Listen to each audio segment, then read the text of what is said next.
Morjesta. Ajattelin nyt testata, kun on mahdollisuus, niin minulla on tässä Devaltilta ja Makitalta niin tommoset 18 voltin järjestelmään kuuluvat akkuporakoneet, ja nämä on molemmat niin kuin tarkoitettu ihan tällainen ammattikäyttöön.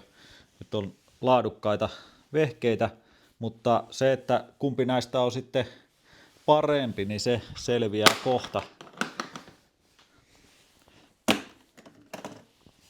Nämä laukut kanssa, säilytyslaukut, niin molemmissa on tuollaiset aika laadukkaa tuntuset ja sisältö suurin piirtein samanlainen, että siellä on kone ja akku ja laturi.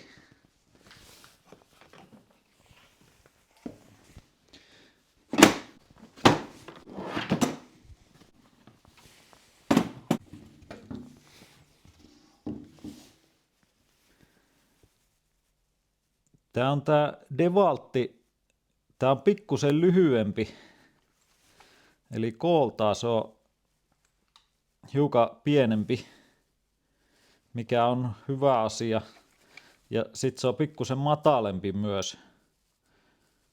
Tämä Makita on vähän isompi kokoinen kone, ja painoltaan nämä on sellainen, että tämä Makita painaa 1,1 kiloa ja Devaltti 1,1 kiloa, että nämä on sama painoiset noin suurin piirtein. Mutta nämä on pikkusen erilaiset kuitenkin tuntumaltaan kädessä, että nyt jos tätä Makitaa vertaa Devalttiin, niin tämä väli on tässä Devaltissa on pitempi. Eli käytännössä tämä liipasin katkaisija, tämä on vähän kauempana. Tämä on tästä kohtaa paksumpi, kun tämä on sitten huomattavan paljon ohuempi. Tämä tuntuu, että kun se on pikkusen ohuempi, niin tämä tuntuu kädessä kyllä paremmalta tämä Makita. Mutta sitten tässä taas tuntuu, että tässä on vähän parempi pito tässä kahvassa. Ehkä tykkää enemmän tästä Makitan niinku tästä kapeammasta kahvasta tästä liipasimen kohdalta, koska se on kapeampi.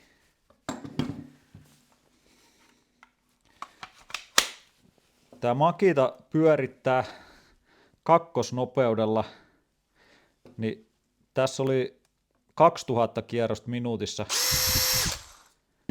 Ja sitten Devaltissa taisi olla sellainen, että tämä oli, oliko tämä 1650 kierrosta minuutissa, se kun on kakkosella. Se on ilmeisesti pikkusen hiljaisempi, en ole varma, mutta tietysti kun se on uusi, mutta hitaampi se on ainakin niin kuin pyörimisnopeudelta. Ja tässä valo on tuolla alhaalla, kun sitten Makitassa se on täällä ylhäällä. En tiedä kumpi on parempi. No Devaltissa niin tässä on 65 newtonia, eli se on aika voimakas kone, ja tässä on 54 newtonia ja ykkösvaihteella siis, eli maksimivääntö 54 ja 65. Ja me luulen, että se ero johtuu pääasiassa siitä, koska tämä pyörittää hitaammin, niin siinä on välitys on erilainen. Et sieltä saa enempi vääntöä, kun on hitaampi välitys sitten tuolla kakkosvaihteella. Ja tällä taas pystyy, vaikka siinä ei ole yhtä paljon vääntöä, mutta sillä pystyy ruuaamaan nopeammin sitten enempi ruueja. Mutta vertaillaan näitä tuossa noin, minulla on tuolla niin tommonen reikäterä, niin kokeillaan tällä sitä nopeutta, että kumpi jaksaa mennä nopeammin. Sitten tää oli paksuin poraterä, puuporaa, mitä minulta löytyy. Kokeillaan sitä, ja sitten vetää tällainen pitkä täkkipultti kanssa, niin katsotaan kumpi ruuaa nopeammin. Ja mennään pelkästään tuolla kakkosvaihteella alkuun, niin katsotaan, että saadaanko me kumpaakaan porakoneetta hyytymään, että loppus voima sitten kesken. Muuten nämä on niinku hyvin samanlaiset koneet ja on niinku keskenään kilpailijat, mutta tässä on metallivaihteisto. Tässä ei erikseen mainosteta, että olisi niinku koko metallivaihteisto. Näissä on molemmissa niin 13 milli istukka. Eli sinne menee iso 13 millinen poraterä tai mikä tahansa on, niin mahtuu tuonne kitaan. Ja tässä on tää räikkä, niin tää on vähän eri tuntunen kuin tuolla DeWaltissa.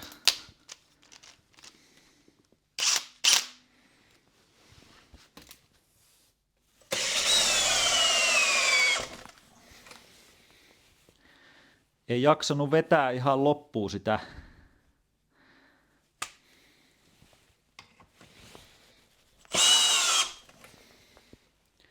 Ykkösellä meni loppuun.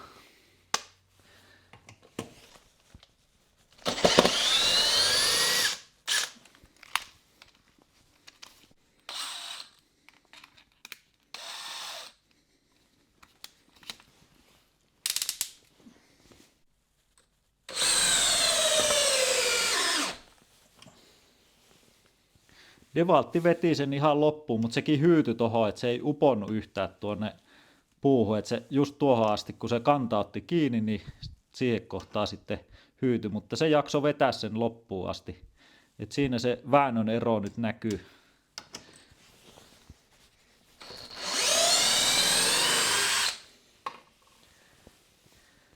No niin, kokeillaan sitten tällä poran terällä 32 millinen.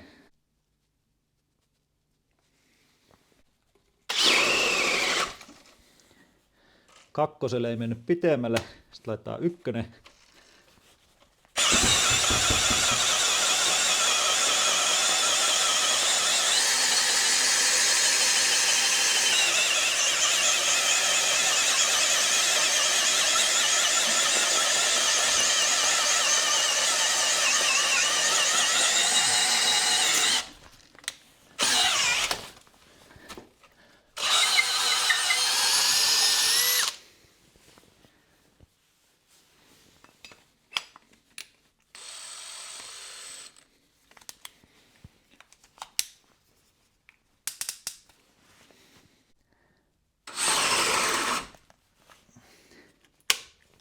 Sitten ykkönen.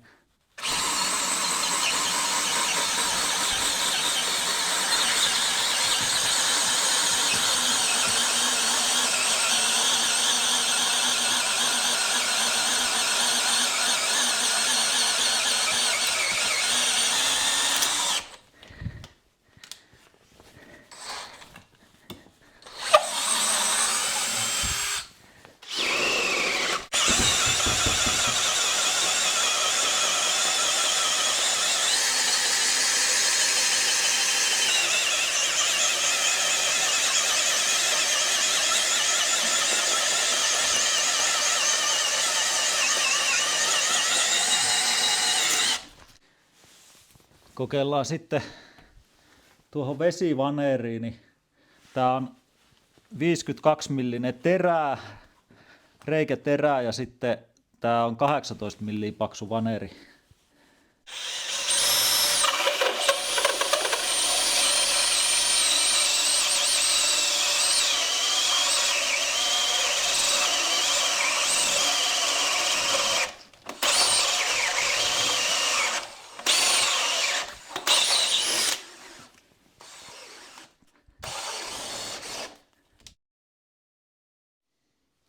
Nyt DeWalt pääsi pikkusen helpommalla. Mie huomasin, että porasin liian lähekkäin nämä reijät.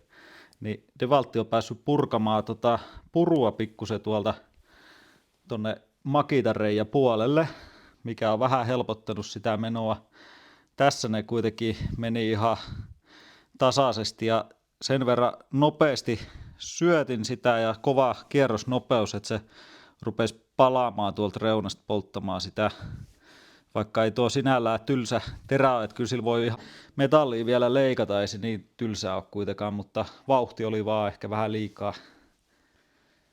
Yhteenvetona sanoisin sellainen, että tämä Makitan rungon ohjehinta, se on muistaakseni 199 €, sitä myyään varmaan 150 runkoa. Ja sitten DeWaltilla se on olikohan 119 €, pelkkää runkoa varmaan sinne 100 hintaan, niin tää on niinku 50 € kalliimpi tää runko kuin Devaltin runko. Niin siinä mielessä, että jos tietäisi, että tässä Devaltissa on yhtä pitkä käyttöikä kuin tuossa Makitassa, niin silloin tuo Devaltti olisi kyllä järkevämpi hankinta näistä kahdesta.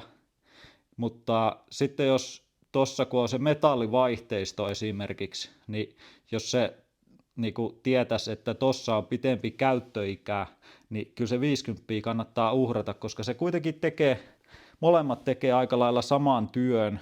Ja tämä oli ehkä aavistuksen verran sellainen, että kun ottaa huomioon, että tässä on kovempi pyörimisnopeus, se ei ole juurikaan sen vahvempi, että sama luokkaa niin kuin se teho, niin se huomioiden, niin mun mielestä tuo Makita ehkä veti niin kuin täpärästi voiton tässä testissä. Sitten kun ottaa hinnan huomioon vielä, niin kyllä me niin kuin sanoisin, että Devaltti tarjoaa niin kuin ihan tuommoiseen kotikäyttöön enempi vastinetta rahalle. Devaltti on kyllä, niin, koska se on niin paljon halvempi, niin on se sellainen kotikäytössä niin parempi valinta näistä.